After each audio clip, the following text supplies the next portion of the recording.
সালে জুলাই অভ্যুত্থানে শেখ হাসিনাকে ক্ষমতাচ্যুত করার পরিকল্পনার সূচনা হয় মিরপুর ও মহাখালী ডিওএইচএসে অবসরপ্রাপ্ত সেনা কর্মকর্তাদের মাধ্যমে।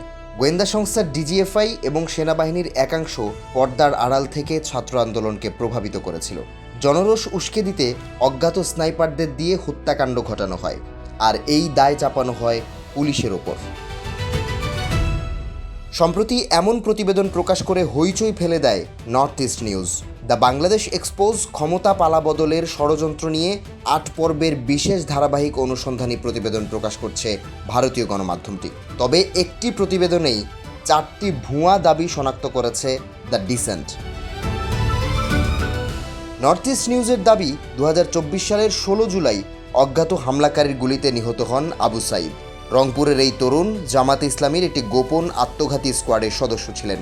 ময়নাতদন্তে দেখা যায় মাথার পেছনে আঘাতজনিত অতিরিক্ত রক্তক্ষরণে তার মৃত্যু হয়েছে। তবে এর দোষ চাপানো হয় পুলিশের ওপর। তবে জাতীয় ও আন্তর্জাতিক গণমাধ্যমে প্রকাশিত ভিডিও ফুটেজে স্পষ্ট দেখা যায় আবু সাইদের ওপর সরাসরি গুলি চালায় পুলিশ। ময়নাতদন্তেও মৃত্যুর কারণ হিসেবে পুলিশের ছররা গুলির কথা উল্লেখ করা হয়েছে। জাতিসংঘের ফ্যাক্ট ফাইন্ডিং রিপোর্টে জানা যায় অন্তত 2 রাউন্ড ধাতব পেলেটের আঘাতে প্রাণ হারান বেগম রোকেয়া বিশ্ববিদ্যালয়ের এই শিক্ষার্থী। নর্থ ইস্ট নিউজের প্রতিবেদনে উল্লেখ করা হয় কোটা আন্দোলন দমন করতে বাংলাদেশ পুলিশ রাবার বুলেট ও পেলেট ব্যবহার করে। তাদের কাছে স্নাইপার অস্ত্র বা 7.62 মিলিমিটার ক্যালিবারের গুলি ছিল না। এই দাবি সম্পূর্ণ ভিত্তিহীন। নেত্র নিউজের এক অনুসন্ধানে এই অস্ত্র ব্যবহারের তথ্য উঠে এসেছে।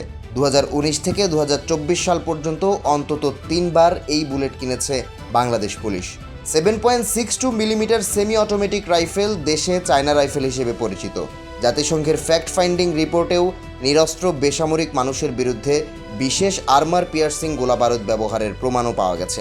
এছাড়া নর্থ ইস্টের কথিত অনুসন্ধানী প্রতিবেদনে আবু সাইদকে জামাতে ইসলামীর সুইসাইড স্কোয়াডের সদস্য হিসেবে দাবি করা হলেও এর পক্ষে কোনো তথ্য প্রমাণ উপস্থাপন করা হয়নি।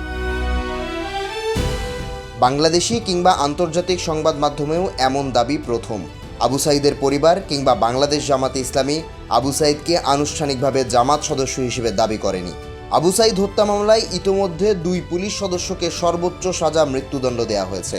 যাবজ্জীবন কারাদণ্ড পাওয়া 3 পুলিশ কর্মকর্তা পলাতক রয়েছেন, আর বিভিন্ন মেয়াদে সাজা পেয়েছেন বাকি 25 আসামি।